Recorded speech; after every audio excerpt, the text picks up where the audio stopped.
औज़ुबिल्लाहिमिनश्शैतानिर्रजीम बिस्मिल्लाहिर्रहमानिर्रहीम। मोहतरम ख़वातीन व हज़रात, डॉक्टर आसिफ इज़हार आपके साथ। आज मैं एक बहुत ही अहम ड्रग के हवाले से आपसे बात करने लगा हूँ, जो कि आजकल मार्केट में आम हो गई है और डायबिटिक पेशेंट्स जो हैं ख़ुसूसन उनके लिए बहुत ज़रूरी है। और बहुत से लोग जो हैं वो इस ड्रग को इस्तेमाल करने लगे हैं और आजकल डॉक्टर्स भी जो हैं इसको अच्छी खासी मिकदार में वो प्रिस्क्राइब कर रहे हैं अपने पेशेंट्स को अच्छी ग्लाइसीमिक कंट्रोल के लिए और शुगर की बेहतरीन कंट्रोल के लिए। ख़वातीन हज़रात, SGLT2 इनहिबिटर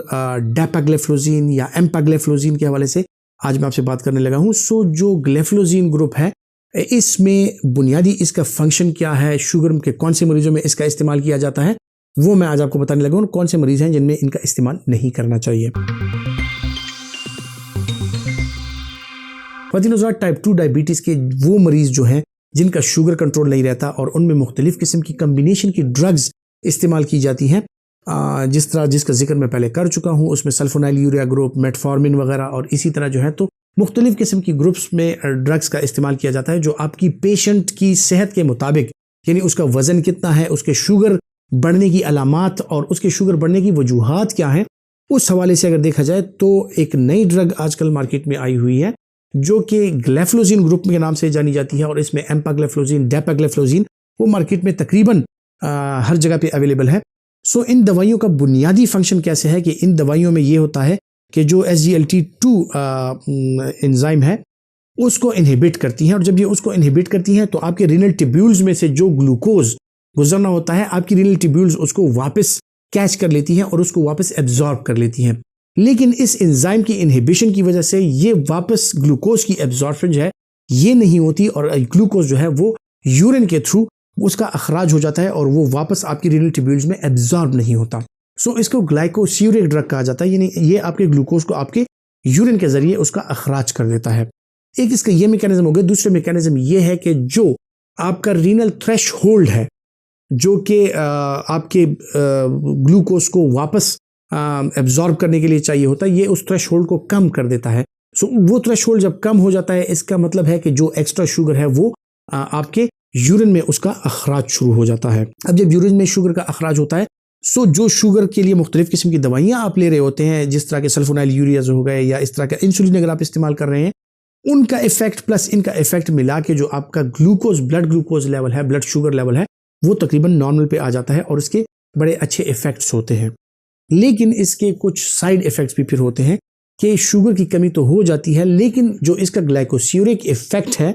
वो ऐसे होता है कि उसके साथ मुख्तलिफ किस्म की कॉम्प्लिकेशंस आ सकती हैं। जिस तरह के जब आपका यूरिन जाएगा और उसमें बहुत ज़्यादा शुगर होगी तो वो आपको सिस्टाइटिस दे सकता है, यानी आपके ब्लैडर में बार बार इन्फेक्शन कॉज हो सकता है। ये एक रिस्क फैक्टर बन जाता है। आपको बार बार यूरिनरी ट्रैक्ट इन्फेक्शंस हो सकते हैं, क्योंकि शुगर और ग्लूकोज जो है वो अगर आपकी यूरिन में रहेगा, यूरिन ब्लैडर में रहेगी, सो उसमें बैक्टीरिया के पलने के और बैक्टीरिया के बढ़ने के चांसेस जो हैं वो बढ़ जाते हैं। सो इस वजह से जो है इन लोगों में जो यूरिनरी सिम्टम्स हैं वो कदरे ज़्यादा हो जाते हैं। दूसरी बात यह है कि इसमें चूंकि ये शुगर एक ऑस्मोटिक डायूरेटिक है, शुगर अपने साथ साथ पानी का अखराज भी करता है। सो आपके बदन का जो ज़ायद पानी है उसका अखराज हो जाता है और आप में डिहाइड्रेशन हो सकती है और आप में पानी की कमी आ सकती है। सो इसके साथ पानी का इस्तेमाल जो है वो ज़रूरी है। ख़वातीन हज़रात, मैं आपको बताता चलूँ कि इसका इस्तेमाल जो है वो टाइप 1 डायबिटिक्स जो है उनमें हरगिज़ नहीं कराना चाहिए, यानी जो इंसुलिन डिपेंडेंट डायबिटिक्स हैं टाइप 1 शुगर के,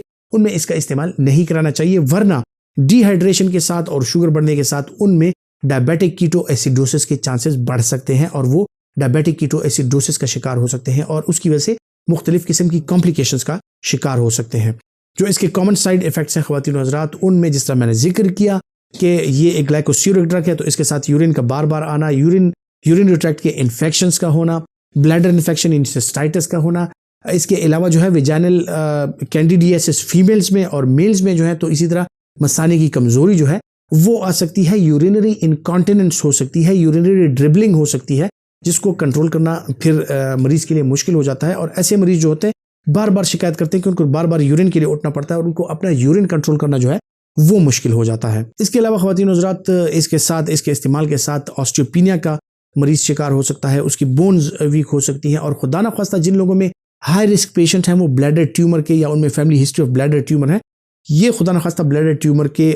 उस रिस्क फैक्टर को बढ़ा देता है। और जो ब्लैडर ट्यूमर का शिकार लोग हैं उनमें इसका इस्तेमाल कतई तौर पे कॉन्ट्रा इंडिकेटेड है। ख्वातीन हज़रात, अब ये ड्रग किन दवाइयों के साथ इंटरेक्शन में आती है, ये इसके साथ अगर ग्लेबिनक्लामाइड या ग्लेक्लाजाइड का इस्तेमाल कराया जाए या इंसुलिन इस्तेमाल करने वाले पेशेंट जो होते हैं उनके इंसुलिन की डोज को एडजस्टमेंट करना फिर बहुत ज़रूरी होता है, क्योंकि ग्लाइकोसिलिक ड्रग है और इसके साथ जो है तो इंटरेक्शन है इंसुलिन की। सो इन दोनों ड्रग्स की कम्बिनेशन अगर इस्तेमाल करानी हुई टाइप 2 डायबिटिक पेशेंट में तो फिर आपको डोज एडजस्टमेंट की ज़रूरत होती है। अगर आपका पेशेंट खुदा न खास्ता डायबिटिक कीटोसिडोसिस का शिकार हो सकता है तो उसमें ये कंप्लीटली कॉन्ट्रा इंडिकेटेड है। इसके अलावा ख्वातीन हज़रात, इसकी जो कंप्लीट कॉन्ट्रा इंडिकेशंस हैं वो ये है कि टाइप 1 डायबिटिक्स में आप इसका इस्तेमाल नहीं करा सकते, क्योंकि ये वॉल्यूम डिप्लीशन कर सकता है, DKA कर सकता है, और जो ब्लैडर ट्यूमर का शिकार लोग हैं जिनमें ब्लैडर ट्यूमर है या लिवर ट्यूमर का जो लोग शिकार हैं उन लोगों में इसका इस्तेमाल जो है वो कतई तौर पे कॉन्ट्रा इंडिकेटेड है। इसकी डोजेज जो है ख्वातीन हज़रात, इसकी स्टार्टिंग डोज जो है 5 मिलीग्राम से लेके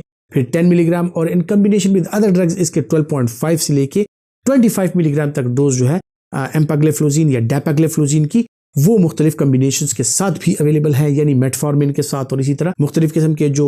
सिटाग्लेप्टिन्स वगैरह हैं उनके साथ भी इन कम्बिनेशन ये अवेलेबल है। सो आपका डॉक्टर बेहतर समझता है कि कौन सी कम्बिनेशन में या अलोन ये ड्रग आपको देनी है और किस पेशेंट को ये ड्रग कितने अरसे तक देनी है, ये आपका डॉक्टर बेहतर समझता है। ख्वातीन हज़रात, उम्मीद करता हूँ कि ये वीडियोज़ आपके लिए मालूमात फराम करने का एक ज़रिया साबित होंगी, और अगर आप समझते हैं कि ये आपको फ़ायदा दे रही हैं तो यकीनन आप इसको अपने दोस्तों तक और फैमिली तक पहुँचाना चाहेंगे। अपना बहुत सा ख्याल रखिएगा। अल्लाह हाफिज़।